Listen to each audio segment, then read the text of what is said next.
With Daisy Caballero for a quick look at the forecast. Hey, thanks, China. Good morning to all of our viewers. Happy Sunday to you. Wanted to take you out to the coast once again, out in Newport, because just look at the rain and also the gusty conditions. And this is going to be lingering for much of this morning, kind of tapering off as we're looking into the afternoon hours. But before then, all thanks to an atmospheric river that is giving us all of this precipitation. We are actually going to be seeing a second atmospheric river a little bit later into our week. We'll talk more about when that's happening in my full forecast. It is currently 47 degrees here in the Rose City. Winds coming out from the east are at about 10 miles an hour. We're also dealing with some fog, including here in the Rose City, which is lowering our visibility. So if you are planning to drive within the next hour or so, low visibility areas, including Scappoose, Portland, like we just said, Hillsborough, Aurora, down in McMinnville, off the coastline over in Tillamook, and more so as we're looking down into the Eugene area. So give yourself a little bit of extra time. Quick look at your current temperatures: 45 in Boring, also for Hillsborough, King City, Westland 46. Along the coastline, seeing those 40s and 50s. But we have a lot more to talk about, including an avalanche warning and a flood watch. Daisy, thank you. And there is concern about flooding on the roads through this weekend. PBOT says an additional 30 employees are working this weekend. They're clearing storm drains and are ready to respond to any high water, but they're keeping their eyes on the Cascades. So what we're concerned about is if we get snow in the Cascades and then followed by warming on Sunday, what does that mean in terms of a snow melt in the Monday, Tuesday time frame? So does the snow melt add to the rain in the Portland area to start to cause some additional concern? The National Weather Service has issued an avalanche warning for Mount Hood because temperatures are going to warm up so fast. The lifts are scheduled to open today at Timberline for the first day of the ski season. Here's a live look at Mount Hood right now. Can't see a whole lot because the camera's kind of covered with some water and rain and snow and whatever's happening up there. But high winds on Saturday forced Timberline to close all lifts. But today the lifts are scheduled to open from 9 a.m. to 4 p.m. Meadows has not announced when they'll have their opening day, but skiers and boarders got to enjoy the fresh powder at Mount Bachelor. It was opening day there yesterday. The latest storm brought them over 2 feet of snow. The Central Oregon resort had hoped to start ski season last week, but a rough go with early season snow pushed that back.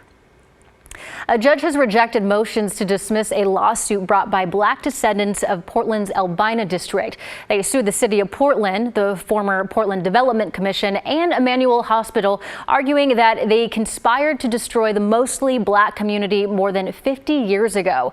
During the 1960s and 70s, more than 150 families were forced from their homes for a hospital expansion project that never actually happened during the 1960s and 70s. The defendants argued that those suing did not suffer direct harm and that the statute of limitations had run out. But this week, a judge disagreed and is allowing the case to move forward. Portland is on pace to set a record for traffic deaths this year, surpassing last year's record. So far, 66 people have died on Portland roads. Kyla Bufschi talked with police and victims' family about the discouraging statistics. 2023 is shaping up to be the deadliest year ever on Portland roadways. So far, 66 people have died in roadway-related crashes. That's just 2 shy of the all-time record set last year with 68 deaths.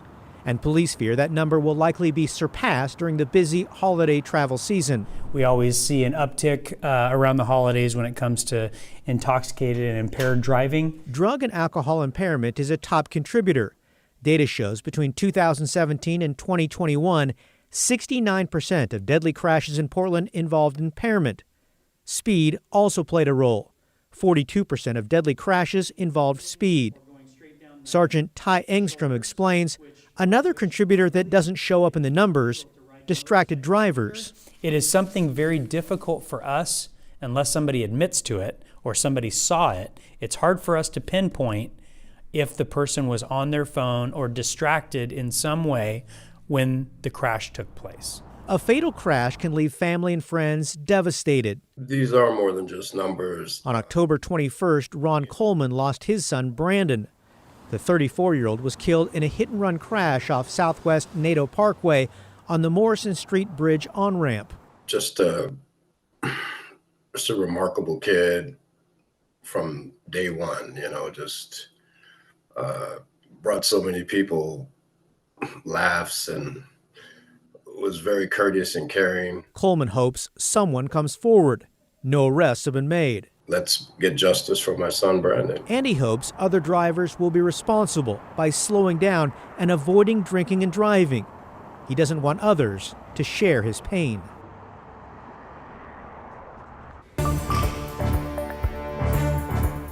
Hamas has unleashed a barrage of rocket attacks on Israel. A woman flying near Tel Aviv got this video of the plane out of the plane's window. Rockets appear to be shot down over central Israel. No damage or injuries have been reported. Israel's war with Hamas ramped up again on Friday as Israel launched airstrikes in the Gaza Strip when a week-long truce with Hamas ended. Former Congressman George Santos is threatening revenge on his former colleagues in Congress after they voted to expel him from the House. Santos wrote on social media that on Monday morning he will file ethics complaints against 3 New York Republicans as well as New Jersey Democrat Rob Menendez. Each of them dismissed Santos's threat. 311 House members voted to remove Santos on Friday after a House ethics report found he used campaign money to pay for designer clothes and casino trips. Santos is also facing federal charges. He has pleaded not guilty to them.